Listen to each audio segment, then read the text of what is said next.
And sisters, I hope you're fine, hale and healthy, and peaceful.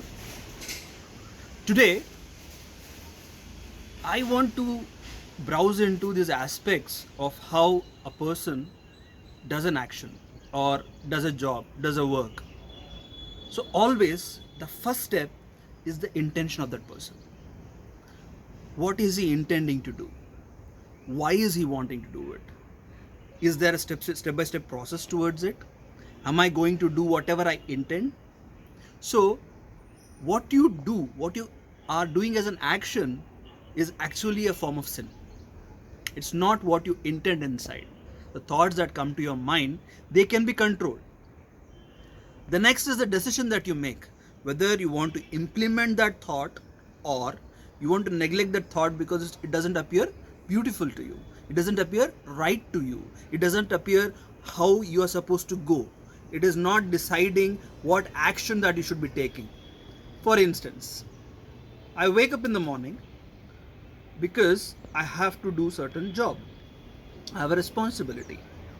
So my intention is very clear that next day morning I have to wake up early so that I could fulfill that purpose. If I don't have an intention at all, there is no action possible. So let us say I think about a positive intention that tomorrow morning I have to wake up at this particular time and take part in that action. I'll make it possible to implement that action. If at all, my intention is on a right side, that is on doing the right of someone, good of someone, then that would result into a good action.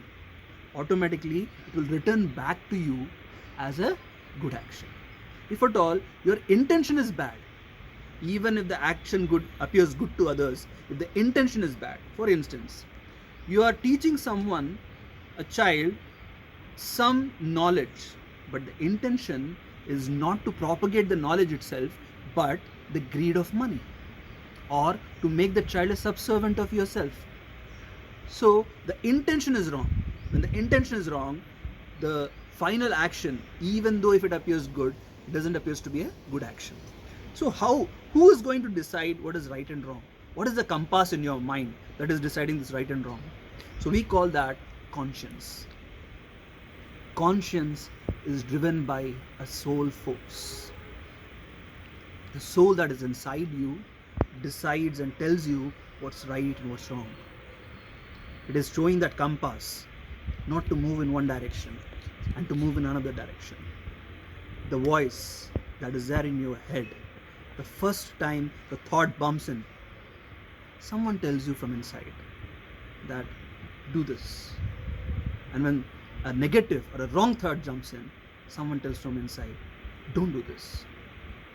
When we listen to that voice of the soul, the purity emerges in us.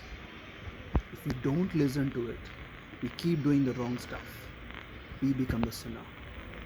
And the more and more sin we commit, the more negative energy we accumulate in ourselves. We as human beings should understand that the energy that you give out is based on your personal dharma, your personal duty that you are performing. It's not a general thing to be implemented. It is something very personal in nature. So, people, please understand. Save your soul.